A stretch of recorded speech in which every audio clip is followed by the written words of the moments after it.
The summer I turned 30, I learned exactly what my family thought of me. I was the pathetic one. The punchline of every holiday gathering. The daughter who couldn't keep a man. So I did something desperate. I paid a complete stranger $50 to stand beside me at my parents' Connecticut estate and pretend he was my boyfriend. The moment we stepped onto that perfectly manicured lawn, my older sister Lois looked him up and down like he was something she'd scraped off her designer heels.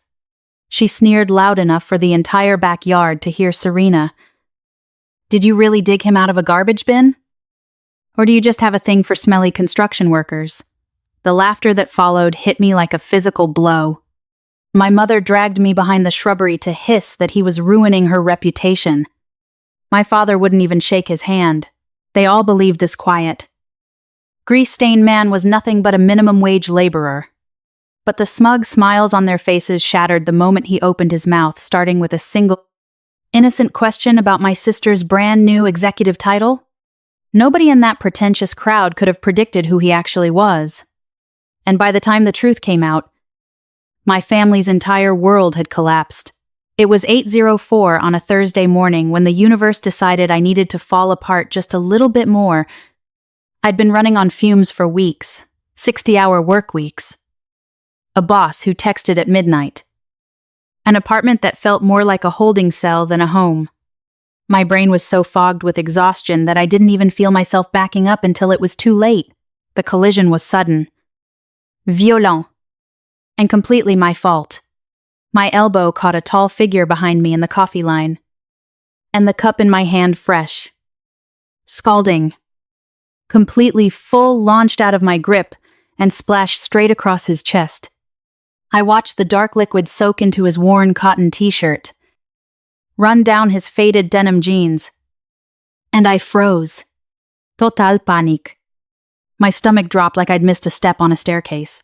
I grabbed napkins off the wooden counter like a woman possessed, babbling about dry cleaning, about insurance, about how sorry I was, how I hadn't slept, how my whole life was falling apart. My hands shook so badly I could barely hold the paper. It was a mess. I was a mess. But then I looked up, really looked at him for the first time. And the details hit me all at once. Dark engine grease worked deep into the lines of his knuckles. Worn leather boots with scuffed toes. Calloused hands that clearly knew hard labor. His t-shirt was already faded before I added coffee to the damage. This was a blue-collar guy, a mechanic. Probably the kind of man who smelled like oil and spent his days with his back under a car hood. And here I was, the corporate girl in a business blazer, drenching him in overpriced espresso. I braced myself for the explosion. I expected shouting. Maybe a lawsuit. At minimum, a dramatic eye roll and a lecture about being more careful. Instead, he just stepped back. He looked down at the mess on his shirt, then at me, and a faint line appeared between his brows. Not anger, just calm assessment. Like he was reading a situation he'd seen 100 times. "It's fine," he said. "I'm perfectly fine." Deep voice. Quiet. No heat in it.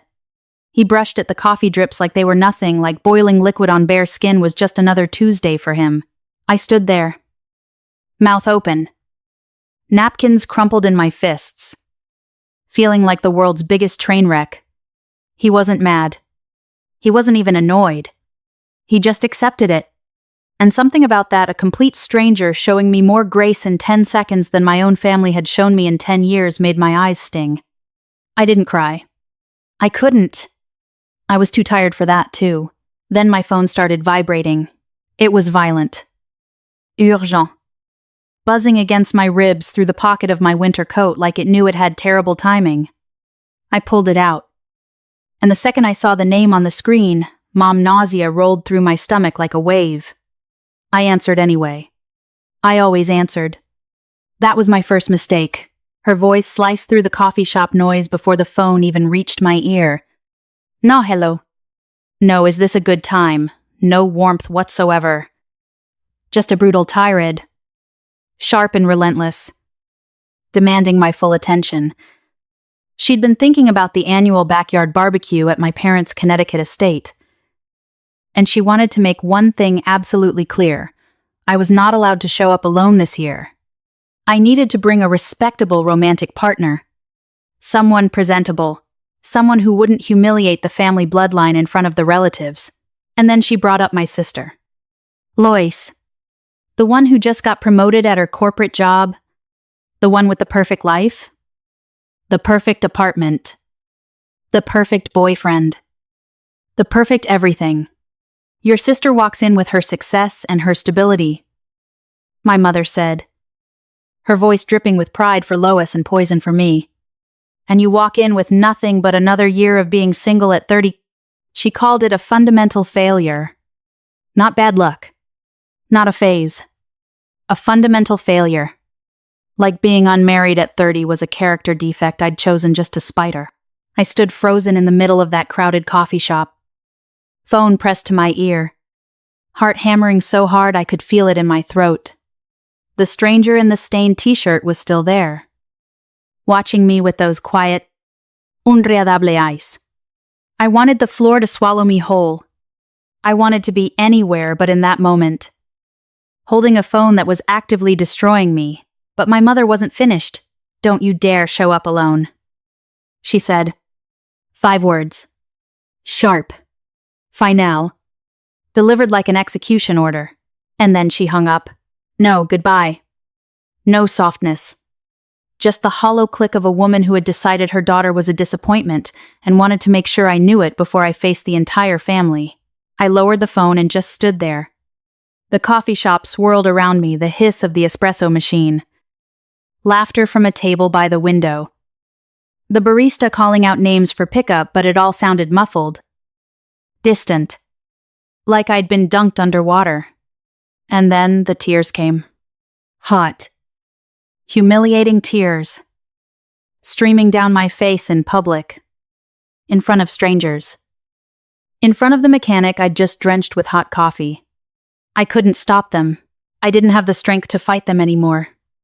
I just stood there in the middle of that coffee shop, crying like a broken woman, clutching a dead phone that had just delivered my sentence. The tears kept coming.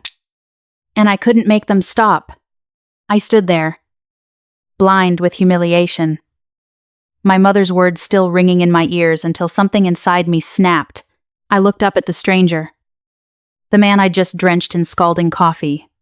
He was still there, dabbing at his stained shirt, watching me with an expression I couldn't read. He should have been furious. Instead, he looked almost concerned, and before I could stop myself, I blurted it out. I'll pay you $50. He froze. What? $50? I repeated, the words spilling out of me in a frantic rush. I'll pay you $50 to pretend to be my boyfriend for one afternoon. A family barbecue. Please, I'm begging you. I was gripping his arm now, my fingers digging into his coffee-soaked sleeve. If that's not enough, I'll pay you more. Generously. Whatever you want. It's only for a few hours. I just need you to stand beside me and look like you care about me. He stared at me, genuinely confused. His dark brows furrowed as he tried to process the crazed woman clinging to his arm in the middle of his morning routine. You want me to pretend to be your boyfriend? Yes. I lowered my voice to a desperate whisper. Embarrassed but unable to stop. I know how insane this sounds. I know. But my family, they're toxic. Vicious. They will tear me apart if I show up alone. Please. I just need someone to shield me from them. A long pause stretched between us. He gently pulled his arm free, then shook his head. I'm sorry. I don't do theatrical arrangements for money. The polite refusal hit me like a death sentence. My chest collapsed. I'd placed everything on this crazy plan. And it died in a single sentence. Please. I whispered. But the word came out broken. I hope you find someone, he said, stepping back, That's when I lost the last shred of my dignity. I clutched my trembling hands together in front of my chest, tears streaming down my face. I have nobody. I confessed, my voice cracking into something raw and real. There is absolutely nobody else in this entire world who would protect me from them. I don't know what he saw in my face in that moment. Maybe he recognized something, a wound that looked familiar. But he stopped mid-step. He went completely still. For a long time, seconds that felt like hours, he just studied me. Those quiet, observant eyes read the desperation written across my tear-streaked face. And the silence scraped against every raw nerve I had left. Then he took a slow breath. "Okay," he said finally, his voice low and steady. "I'll do it." I blinked, certain I'd misheard. "Really?" He nodded. "Once." Slow and deliberate, sealing our unexpected pact. $50. One afternoon, a complete stranger playing the role of the one person I never had. I should have felt relieved. Instead, I felt the heavy weight of what I'd just done settle low in my stomach. I'd trusted my survival to a man I'd met by splashing coffee on his shirt. Saturday arrived faster than I was ready for. Not that I could have ever been ready for what awaited me at my parents' estate. We drove in silence for most of the hour-long trip, my worn-out sedan rattling like it knew exactly how out of place it was. Miles sat in the passenger seat, his same faded jeans and cotton t-shirt still carrying a faint trace of engine grease from his morning shift. I'd offered to buy him something nicer for the occasion. He'd refused without a hint of offense. "I'm not pretending to be something. I'm not," he said quietly. "That's not what you're paying me for." His words lodged somewhere in my chest and stayed there. At exactly 1:00 p.m. on Saturday, my unreliable sedan pulled up to the towering iron gates of my parents' sprawling estate in Connecticut.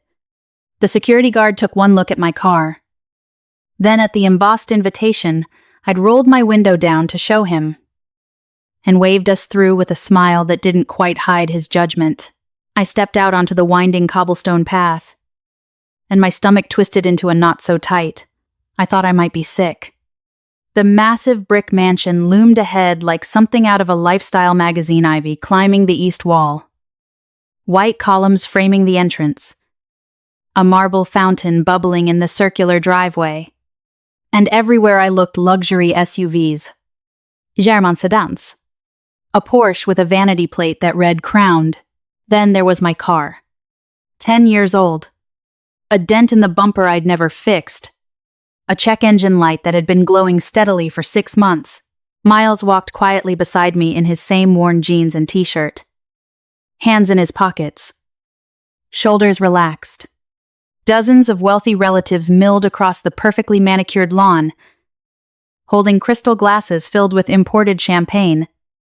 Their voices carrying across the grass in that particular way, rich people laugh loud enough to be noticed.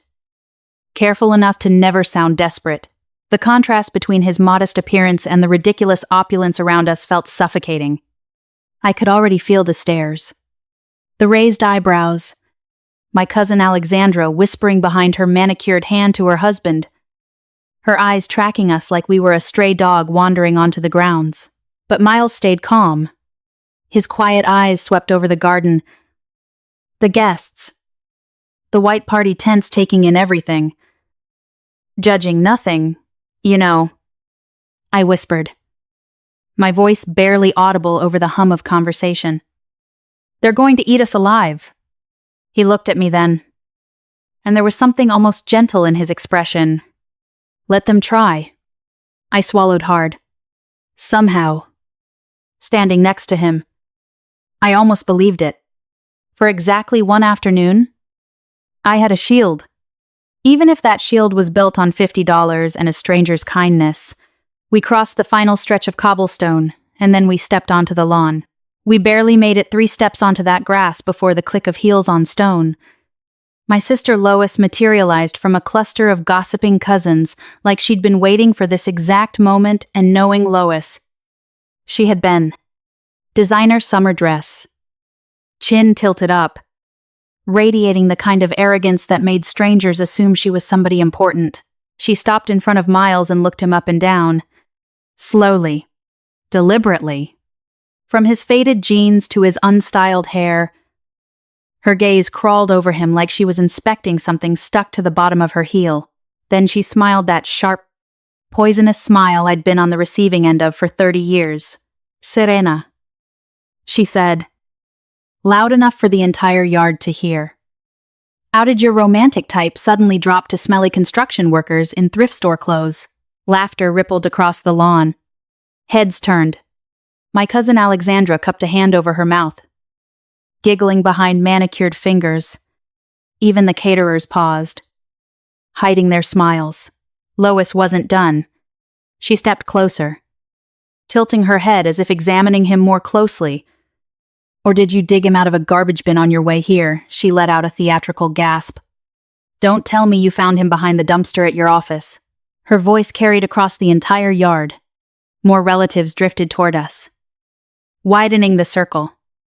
Everyone hungry for a good show. I felt my face burn with that familiar humiliation, my shoulders tensed. My eyes dropped to the grass before my mind could stop them. But Miles didn't move. He stood perfectly still, his expression unreadable. No flinch. No anger. No shame. He just stood there with the calm patience of a man with nothing to prove. That infuriated her. I saw it in the way her smile tightened. The way her eyes narrowed when the insults didn't land. She'd expected him to shrink, to cower, to lash out. Instead, she got silence, and silence was the one weapon Lois never learned how to fight. Have you ever felt the exact moment your pain becomes a crowd's entertainment? That's where I was. She opened her mouth to strike again. But someone else got there first. My mother. She marched across the patio with fury in her eyes, her sundress snapping behind her. Before I could brace myself, her manicured fingers closed around my left wrist with bruising force and yanked me toward a thick row of shrubbery at the edge of the yard. You want to tell me? She hissed. The moment we were hidden from view. Who, in God's name, you brought into my house? Miles. He looks like a cheap plumber hired to fix a broken toilet. Her nails dug into my skin. You bring a laborer to a party full of my friends, people who've known me for 20 years. I could smell her expensive perfume. And beneath it, something sharper. Rage. Where did you find him? Mom. Don't you lie to me. Her voice dropped to a jagged whisper. You keep him hidden in the background. If he opens his mouth in front of Lois's friends, if he says one word to the wrong person, there will be severe consequences. Severe. Do you understand? The way she said it? I believed her. I swallowed the rising panic, the lump burning in my throat, and nodded. Good. She released my wrist like it was something she was ashamed to touch, straightened her dress, and stepped back into the sunlight. When I returned to the lawn, my stomach still in knots from my mother's words, I found my father standing in front of Miles. Great. Just great. Dad was holding a lit cigar in one hand and a glass of expensive aged whiskey in the other, the single malt he only brought out for guests. He actually respected. The sight of him planting himself in front of Miles told me everything about how this would go. I hurried over, hoping to smooth things out. But my father didn't even glance my way. He looked at Miles the way you'd look at a stray dog that wandered onto your property. Then he extended his hand barely, just his fingertips, offered like a reluctant obligation. Miles took it. The handshake lasted half a second, and I could see my father didn't even close his grip. It was a brush of skin. Nothing more. A pleasure, my father said. The words were polite.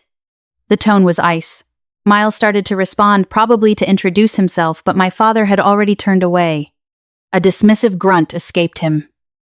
Something that might have been acknowledgement in a universe where he had basic decency. Instead, he resumed a conversation with a wealthy neighbor about golf handicaps.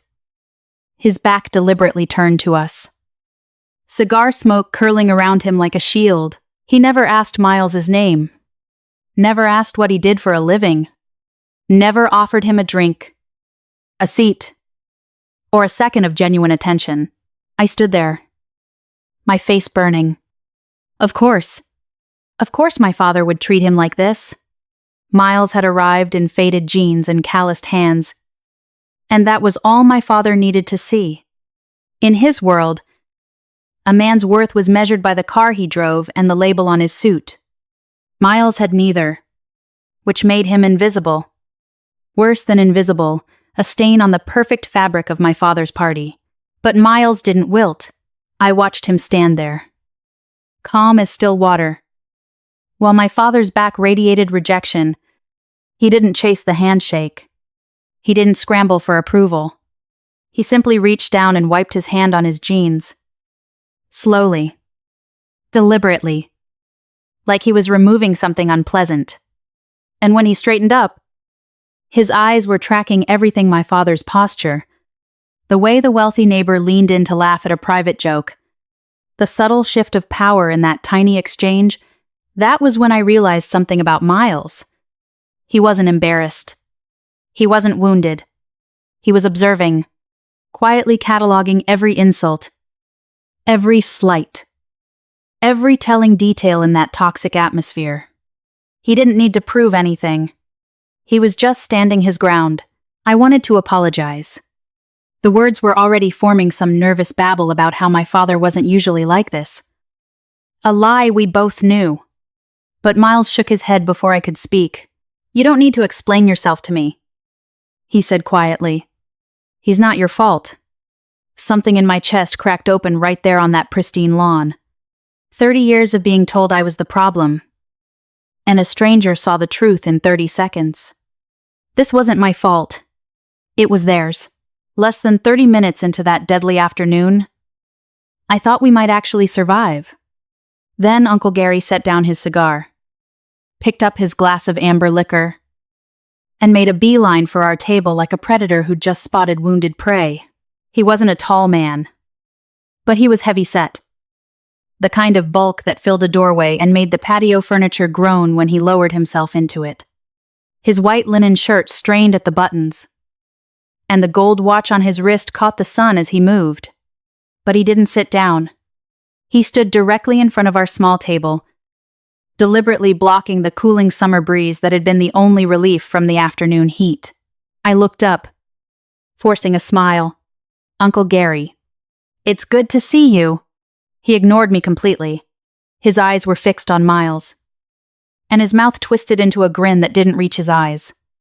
Then, without a greeting, without a single pleasantry, he opened his mouth and let the interrogation begin. "So," Gary said, his voice carrying across the quieting lawn like a judge opening a trial, "what exactly do you do for a living? You know? For a living. What's your job?" He took a slow sip of his whiskey, letting the question hang. "Are you pulling in enough cash to afford a decent apartment in this economy? Or are you just surviving off weekly manual labor? Hoping the next paycheck doesn't bounce." I felt the blood drain from my face. My uncle wasn't asking questions. He was performing a public execution. The surrounding relatives, who had been engaged in their own conversations, slowly stopped talking. On a bewan, heads turned toward our table. My cousin Alexandra leaned forward, her wine glass frozen halfway to her lips. My Aunt Patricia put her hand on her husband's arm, silencing him mid-sentence. Even the servers hovering near the buffet seemed to pause, trays in hand, waiting to see what would happen next. Nobody was hiding their interest. They were watching the way you watch a car crash with eager, hungry eyes. I felt my stomach knot into a tight ball of pure anxiety. My palms went clammy against the condensation on my iced tea glass. I opened my mouth, desperate to deflect, to change the subject, to say anything that would spare Miles this humiliation.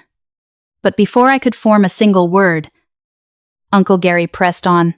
"Because I've got to tell you," he said, gesturing vaguely at Miles's worn jeans and stained t-shirt. The outfit doesn't exactly scream financial stability. A few relatives snickered. Gary smiled wider. Emboldened. I mean, what is it you actually do? Drive a delivery truck, mow lawns? Flip burgers at some fast food joint? I was drowning. My chest was tightening with every word. And I could feel the familiar heat of shame climbing up my neck. This was exactly what I'd feared. This was the nightmare I'd paid $50 to try to escape. But Miles didn't flinch. He didn't shrink into his chair or look away like I had 1,000 times before. Instead, he set down his glass of iced water, wiped his mouth with the back of his hand, and met Uncle Gary's gaze with a quiet steadiness that made my breath catch. He didn't rush. He didn't stammer. He just sat there, calm and unhurried, while the entire family waited for the execution to continue. But Miles didn't flinch. He didn't shrink into his chair or look away like I had 1,000 times before. Instead, he set down his glass of iced water, wiped his mouth with the back of his hand, and met Uncle Gary's gaze with a quiet steadiness that made my breath catch. He didn't rush. He didn't stammer. He just sat there, calm and unhurried. While the entire family waited for the execution to continue, I work with various projects, Miles said. His voice was low. Avon. Completely stripped of defense. I prefer solving operational problems. Uncle Gary blinked. Then he let out a bark of sarcastic laughter that echoed across the patio. Operational problems, he repeated, savoring the words like they were a bad joke. He turned to the nearest relative, making sure they caught the punchline. Is that corporate jargon for pushing cardboard boxes at minimum wage? A few cousins snickered. I felt my stomach twist into a knot so tight I thought I might be sick. But Miles just picked up his iced water again and took another slow, unhurried sip. Gary wasn't done. He leaned forward, planting both meaty hands on our table, and lowered his voice into something that was supposed to sound intellectual. All right. Let me ask you something. Say interest rates spike unexpectedly. How does that affect regional logistics costs? And what would you do to protect your margins? It was a trap. A twisted, convoluted hypothetical designed to make Miles sound like the uneducated laborer my family assumed he was. The question was loaded with corporate jargon. The kind of thing Gary probably practiced in the mirror after watching financial news he barely understood. Miles tilted his head slightly, considering the question like it actually deserved his attention. Then he spoke. Most companies bleed revenue on supply chain inefficiencies long before interest rates ever touch their bottom line. Your real capital allocation bottleneck isn't the cost of borrowing. It's that your distribution model relies on outdated management frameworks that can't adapt when fuel prices shift. His voice never rose. Fix the operational structure first, and the margin protects itself. Silence. Absolute. Deafening silence. Uncle Gary's mouth hung open. His smug expression, the one he'd worn like armor for the past 15 minutes, dissolved into something I'd never seen on his face before. Bewilderment. Pure. Unfiltered confusion. Like a dog who'd been shown a card trick. He blinked rapidly. Once. Twice. 3 times. His lips moved. But no words came out. The gold watch on his wrist caught the sun as he shifted his weight from one foot to the other, suddenly looking like a man who desperately needed to be anywhere else. Right. He muttered finally, clearing his throat. Right. Well, I need a drink. And he walked away. No comeback. No parting shot. Just a middle-aged man retreating from a battle he never saw coming.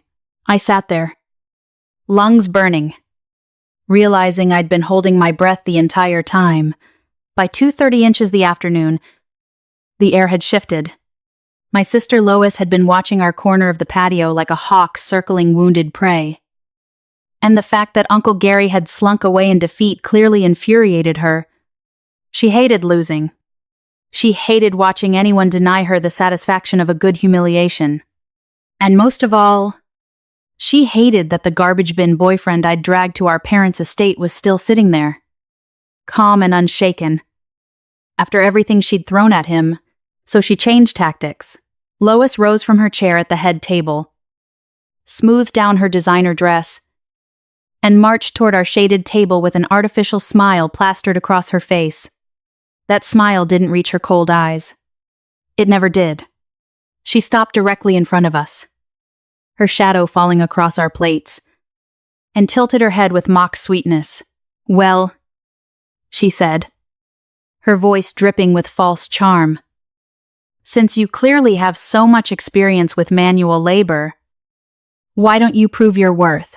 She pointed one manicured finger toward the massive smoking barbecue grill sitting under the blazing summer sun, where thick plumes of charcoal smoke curled into the sky.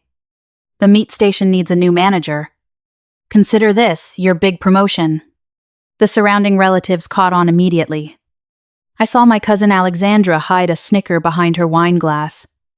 My aunt pressed her lips together to suppress a grin. They all exchanged amused glances, watching the scene unfold like it was the afternoon's entertainment. And Lois fed off their attention like a starving woman, my face flushed with hot, furious anger. The injustice of it, the sheer cruelty of treating a guest like a hired caterer made my vision blur at the edges. This man had done nothing to them.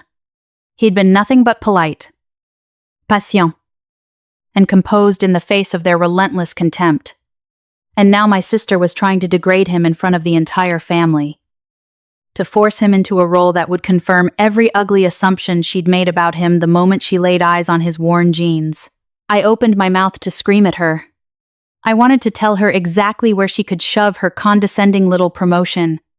But before a single word left my mouth, Miles placed a hand on my arm light. Steady. Grounding and rose from his chair with the same calm grace he'd shown all afternoon. "It's no problem," he said quietly. "I've got it." He didn't complain. He didn't argue. He didn't even glance at Lois's smug face. He just walked past her, past the snickering relatives, and stepped directly into the scorching heat radiating from that heavy metal grill. Lois's smirk widened. She thought she'd won. I watched him walk toward that massive smoking grill, my heart pounding so hard I could feel it in my throat. The heat hit him the moment he got within 3 feet of the metal surface. I could see it shimmering in the air, could smell the grease crackling against the hot grates. But Miles didn't hesitate. He didn't even slow down. He reached for the heavy cooking tongs hanging from the side of the station like he'd been reaching for them his entire life, and then he went to work. He adjusted the glowing charcoal arrangement first, shifting the briquettes with quick, practiced movements until the heat distribution was perfect. He tested the grate with the back of his hand, found the hot spots, and repositioned the meat accordingly. The thick prime cuts of beef hit the sizzling surface with a sound that made my stomach turn not from hunger, but from the sheer competence of it all. He flipped them at exactly the right moment, each motion fluid and certain, never rushed, never hesitant. The man cooked like he'd been born standing over a fire. Sweat beaded along his forehead under the intense afternoon sun. He wiped it with the back of his forearm, never taking his eyes off the meat. His focus was absolute. He checked each cut, rotated the ones closest to the flame, basted them with the marinade sitting nearby. The fragrant smoke curled around his broad shoulders, and for a moment, watching him work, I forgot where I was. I forgot about Lois and her poison, about my mother's nails digging into my wrist, about the laughter that had echoed across this lawn just hours earlier.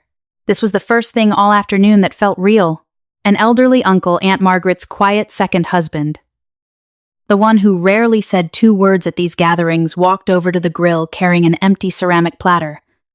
He'd been hovering near the food table all afternoon, waiting for another batch of ribs. But when he got close enough to watch Miles work, he stopped. He just stood there, the empty platter hanging from his hand. observing the practice rhythm of the cooking. Then he let out a low whistle. It wasn't mocking. It wasn't condescending. It was genuine appreciation. "This young man has skillful hands," he said, his voice loud enough to carry to the nearest tables. He tapped Miles lightly on the shoulder, and there was warmth in the gesture. "You've done this before, haven't you?" Miles looked up, offering a small, polite nod. "A few times.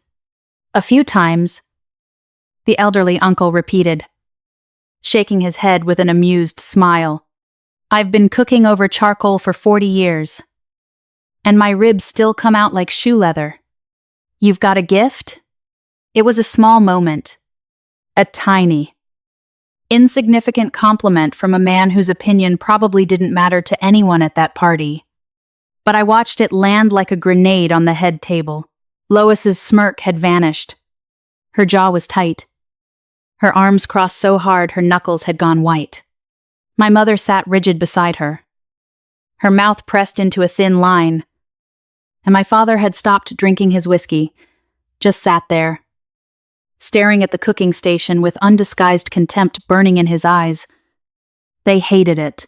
Every warm word, every approving glance, every ounce of basic decency shown to the man they'd dismissed as a laborer. It was an insult to everything they believed about themselves. Miles didn't react to their glares. He just turned back to the grill, flipped another cut of prime beef, and let the smoke curl around him like a shield. Miles stayed at that grill until the last rack of ribs came off the coals. And for a short while, the afternoon almost felt peaceful. But then the clock hit exactly 4:00 and my family, as always, found a way to ruin everything. Lois rose from the head table with the slow, deliberate grace of a cat preparing to pounce. She picked up her silver fork and tapped it against the rim of her glass of iced lemonade. Ting. Ting. Ting, the sound cutting through the scattered conversations like a knife. On a B1, the relatives stopped talking. Heads turned. The entire patio fell into an expectant hush. "I have an announcement," she said, her voice carrying across the yard with sickening triumph. She smoothed down her expensive summer dress, puffed out her chest, and let the silence stretch just long enough to make sure everyone was watching. "This week, I received a massive promotion. I am now the regional operations manager at Sterling Corporation." A ripple of gasps ran through the crowd. My mother's hand flew to her mouth, but Lois wasn't finished. She snatched her smartphone from the table and raised it high above her head. The screen glowing in the afternoon sun. There it was. In crisp, high-resolution detail, a photograph of a freshly printed, glossy business card, her name in elegant black lettering. And beneath it, the executive title that made her eyes shine with pure victory. She turned the phone slowly, generously, making sure every single guest got a full look at her accomplishment. My mother gasped with delight, clapping her manicured hands together like a giddy child. "Oh, Lois, my brilliant girl." My father raised his glass of aged whiskey in a solemn salute, his chest visibly swelling with pride.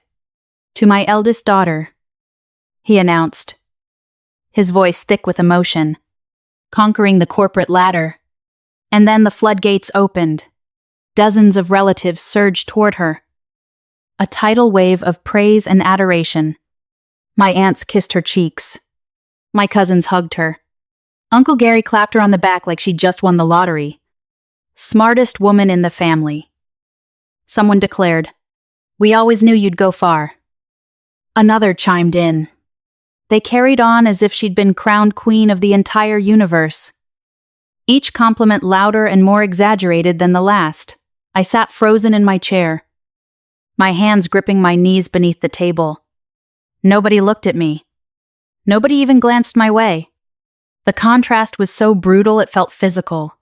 Lois bathed in golden adoration, and me invisible in the corner, sitting next to the man they'd all dismissed as a garbage bin boyfriend.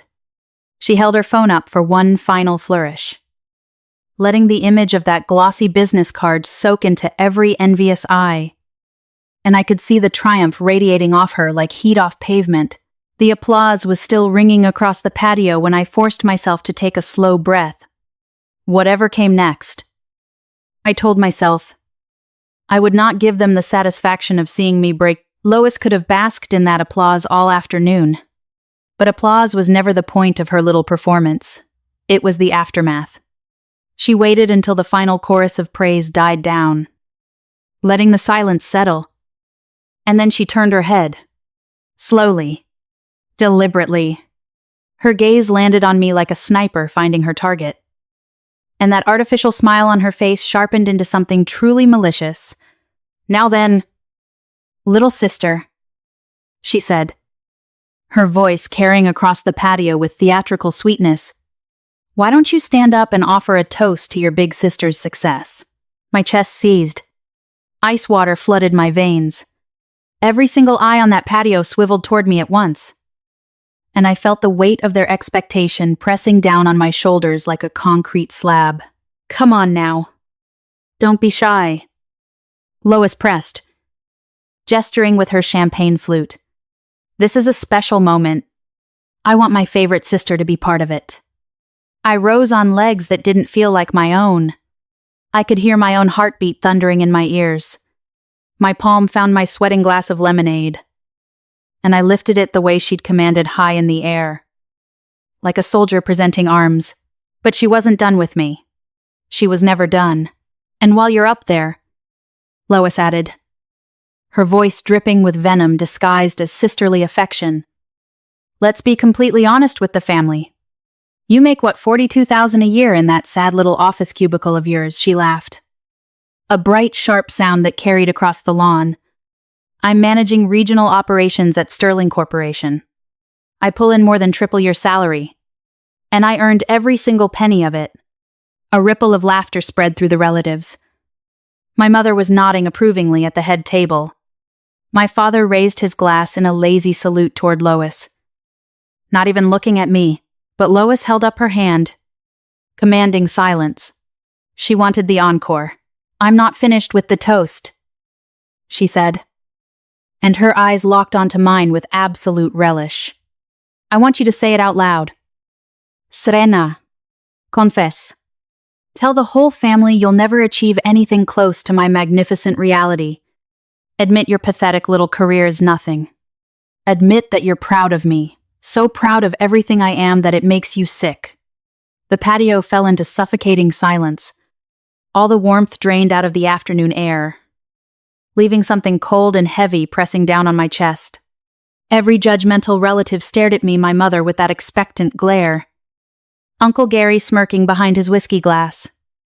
Cousins I hadn't seen in years watching with hungry curiosity.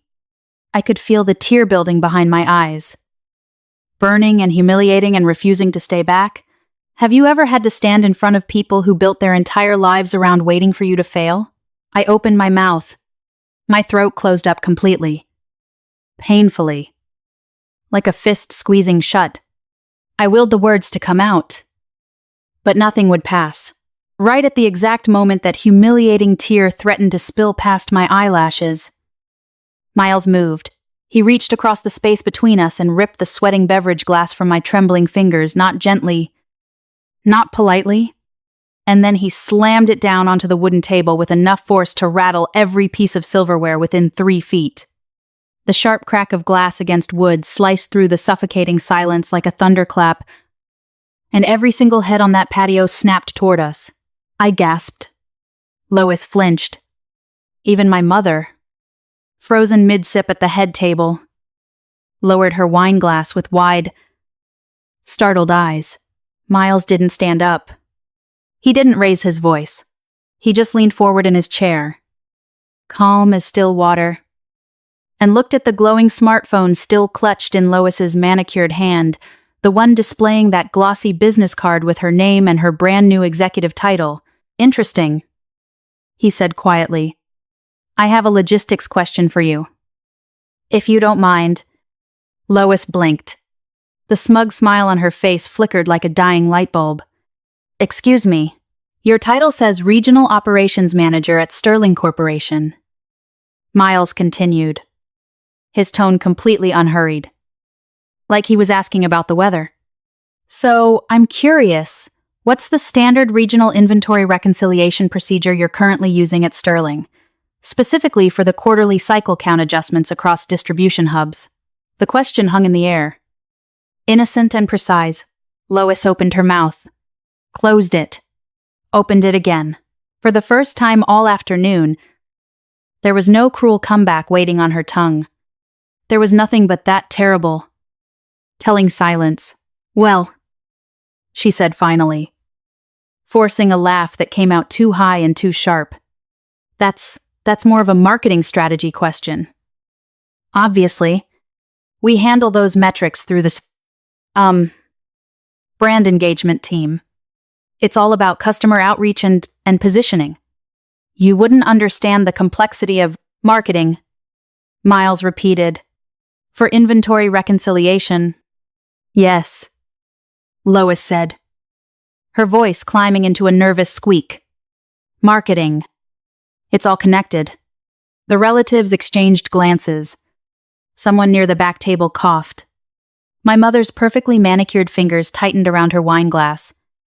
And my father, for the first time all day, actually turned his head to look at my sister with the faintest crease between his brows, because everyone in that backyard knew what a regional operations manager did. And everyone in that backyard had just watched Sterling Corporation's newest executive fail to answer a single competent question about her own job. Lois stood frozen, her face draining of color as she realized she'd just walked directly into a trap she couldn't talk her way out of. But Miles wasn't finished. He reached into his denim pocket and pulled out his phone, just an ordinary phone. Nothing flashy. He scrolled through his contacts with that same unhurried calm he'd shown all afternoon. Tapped a name I couldn't see. Pressed speaker. And turned the volume all the way up. He set it down on the wooden table between us. And for a few agonizing seconds, the only sound across that entire patio was the soft crackle of the line connecting the patio and an Akinaterd. Everyone was watching now. The relatives who'd laughed at him an hour ago, the cousins who'd snickered behind their wine glasses, Uncle Gary, frozen mid-step, my mother, my father, and Lois, still standing at the head table. Her face, a mask of confusion and rising dread. 2 rings. That was all it took before the line clicked open. Good afternoon. Sterling Corporation Executive Offices. A professional voice said. Crisp and efficient. Echoing across the stunned backyard. This is Patricia from the Chief of Staff's office. How can I direct your call? Miles leaned forward slightly, his voice calm and clear. Hi. Patricia. I have an employment verification question. Can you confirm whether a woman named Lois holds the title of Regional Operations Manager at Sterling Corporation? The pause that followed felt like an eternity. The entire family held their breath. I could hear my own heartbeat pounding in my ears as the silence dragged on. Then Patricia spoke again. And her voice had shifted genuine confusion now. The kind you can't fake. I'm sorry. But... No. Let me check our regional leadership directory. Soft clicking of keys in the background. No! Nobody by that name holds any leadership role at our regional office. In fact, I don't see a Lois anywhere in our employee system for that division. The words hung in the summer air like a judge's verdict. Somewhere behind me. Someone inhaled sharply. A glass clinked as someone set it down too quickly. My mother's face had gone the color of ash, her carefully arranged features crumbling into something naked and terrified. And Lois, the golden child? The corporate superstar. The woman who'd spent the last hour making me confess my failures in front of everyone we knew stood completely frozen at the head table. Her mouth opened and closed. No sound came out. Miles thanked Patricia, ended the call, and slipped his phone back into his pocket. Then he looked at me, just at me, with that same quiet calm. Seems like a pretty big coincidence, he said softly. The truth had officially begun to crack Lois's world wide open. Uncle Gary was already on his feet before the echo of that call faded. Phone in hand. Stubby fingers flying across the screen with a speed I'd never seen from him. For a man who'd spent the last hour trying to humiliate a stranger, he moved like a shark sensing blood in the water. I watched him type Lois's full name into the professional networking platform, his thick brows furrowed in concentration. Scrolling through the search results with hungry intensity, the relatives around him fell silent, craning their necks to catch a glimpse of whatever he was digging up. For a few long moments, the only sound on that patio was the soft tap of his thumbs against the glass. Then his expression shifted. Anger, melting into something colder, a calculating gleam of pure, scandaleux satisfaction. Gary looked up, straight at Lois, and his voice boomed across the yard. Well, he announced loudly. According to her official professional profile, our big-shot corporate executive is a basic data entry clerk, processing spreadsheets. The blood drained from Lois's face so fast it looked like someone had pulled a plug. Her carefully arranged composure crumbled in an instant, and I watched her throat bob as she scrambled for a lifeline. That's completely outdated. She stammered, her voice pitching way too high. The HR department is utterly incompetent. They never update anything. There are system delays. I filed countless complaints, but nobody was buying a single word. The truth sat between us, ugly and undeniable. And the relatives who'd been worshipping her 20 minutes ago suddenly found their drinks fascinating. And then Lois snapped. She pointed a trembling finger directly at Miles, her whole body vibrating with fury and terror. He's lying, this is a setup. Her voice rose to a shriek. He's a ragged imposter.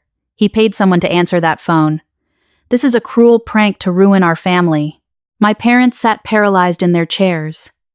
I watched my mother's manicured fingers grip the armrests, knuckles white, her perfect facade crumbling as she stared at her golden child, the daughter she'd praised and protected for 30 years, self-destructing under the sheer weight of her own massive lies.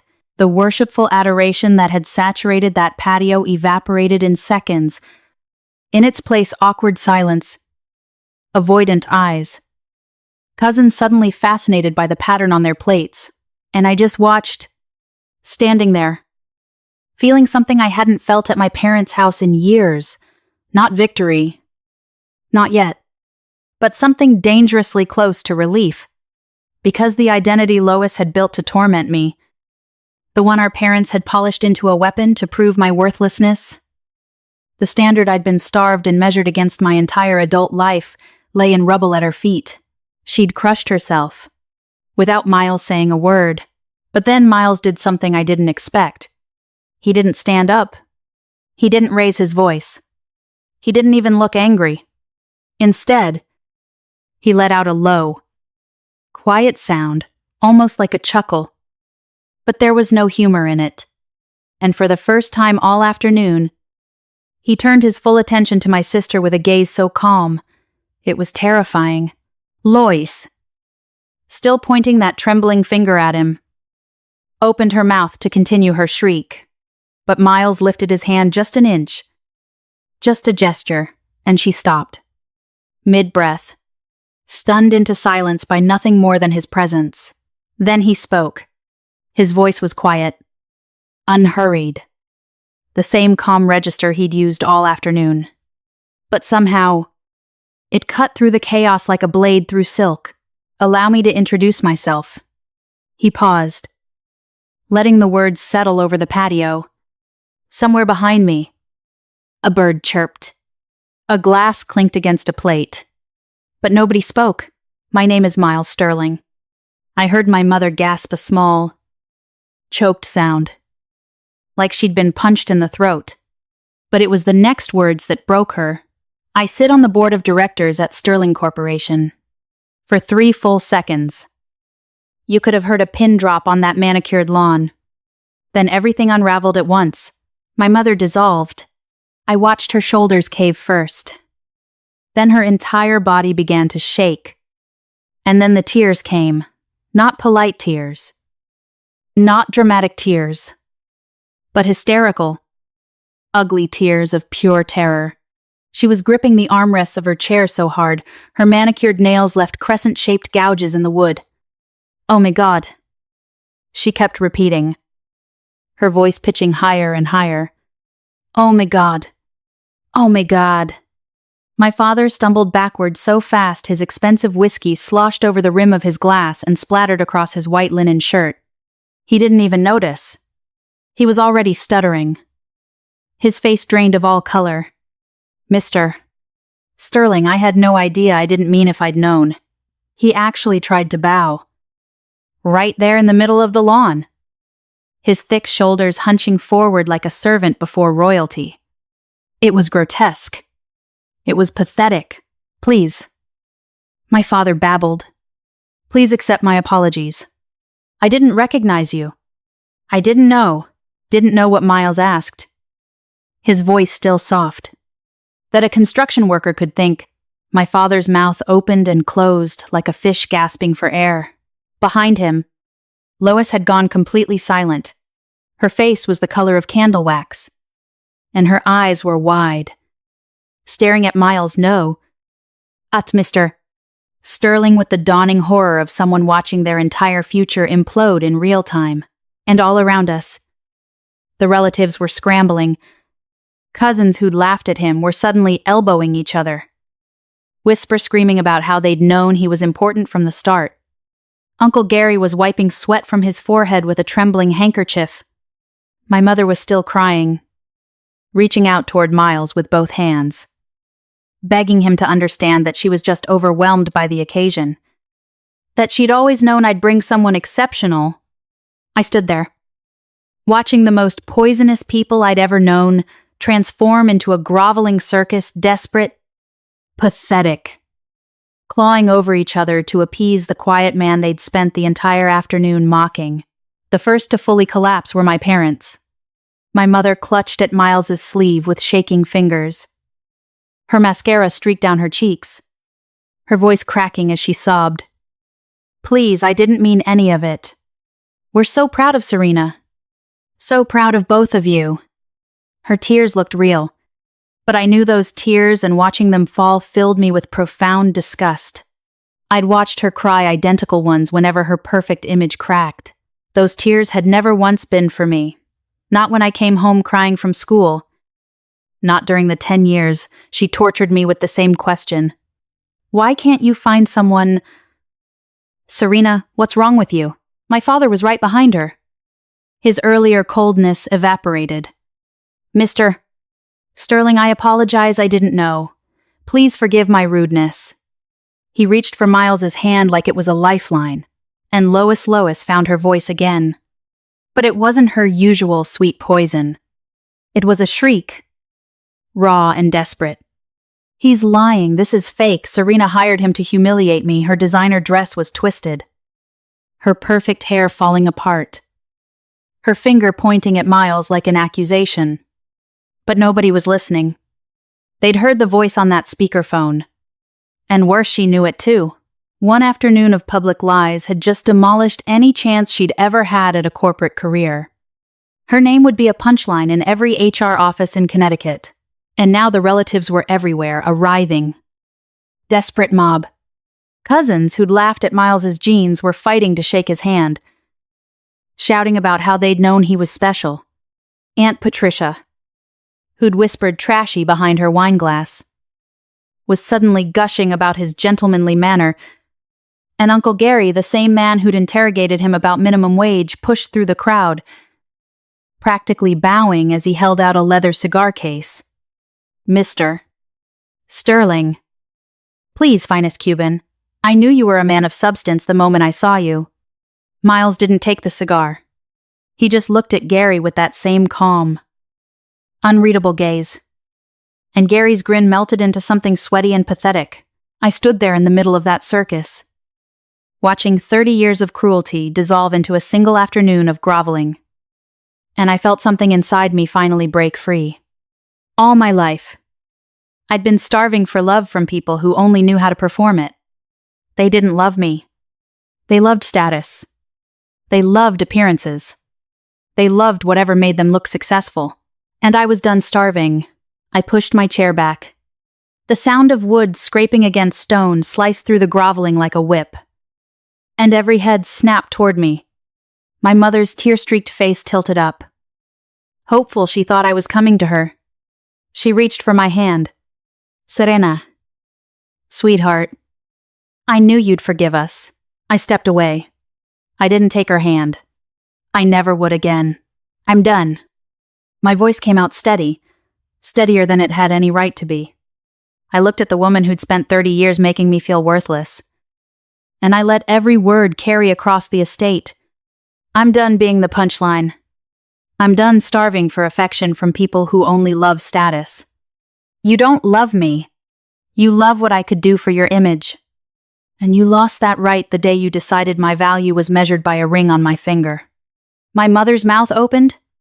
My father stepped forward. Sputtering now. Serena. Let's discuss this like reasonable people. I cut him off. Not with anger. With finality? No.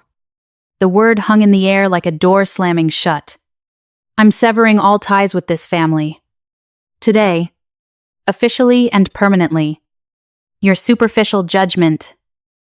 Your complete lack of genuine affection. You don't get to call yourselves my parents anymore. I'm done. My mother sobbed. Real sounds from her chest for the first time in years. My father turned gray. Serena. You can't just walk away from everything. Watch me. I turned. I didn't look back at their horrified faces.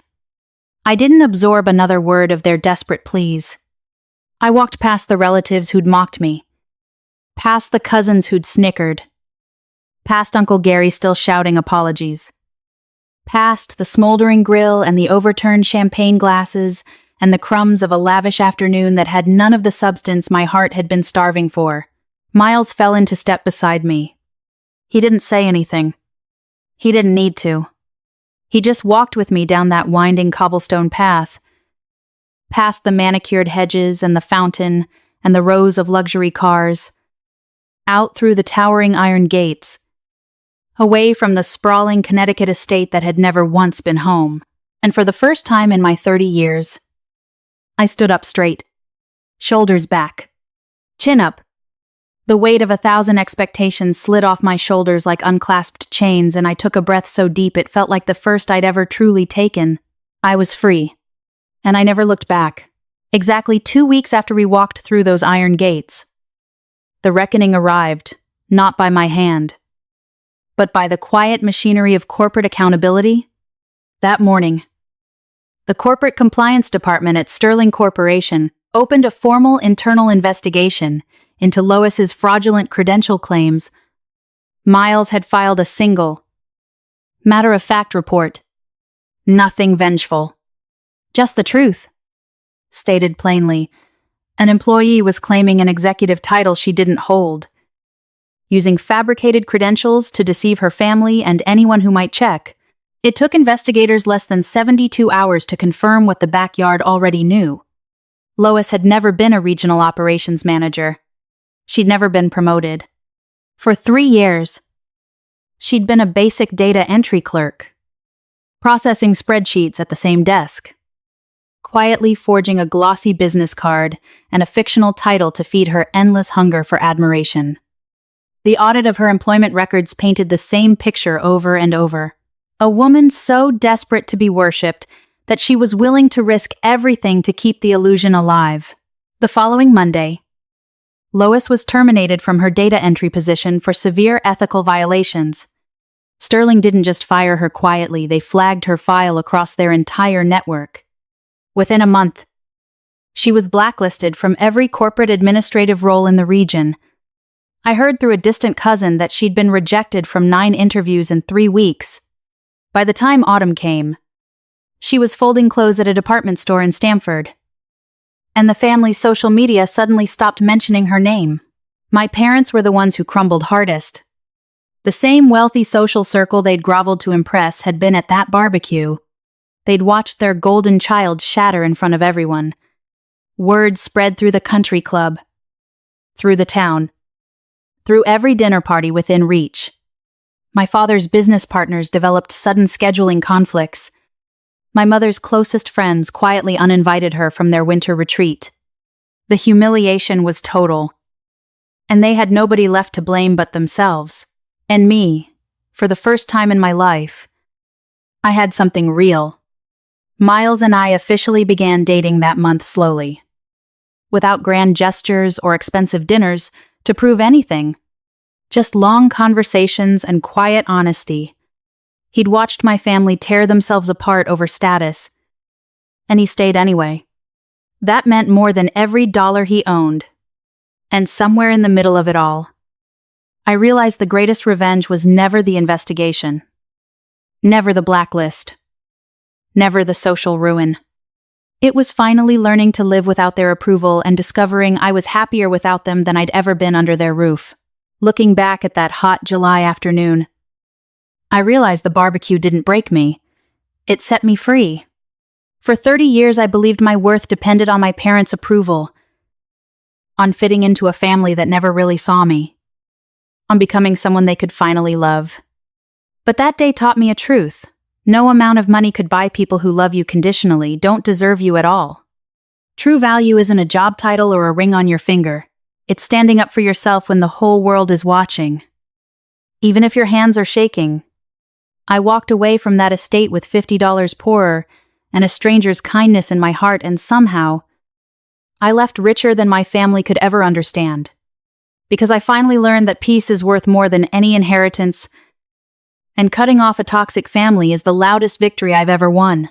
If you've ever been made to feel small by the people who should have protected you, I hope you remember this.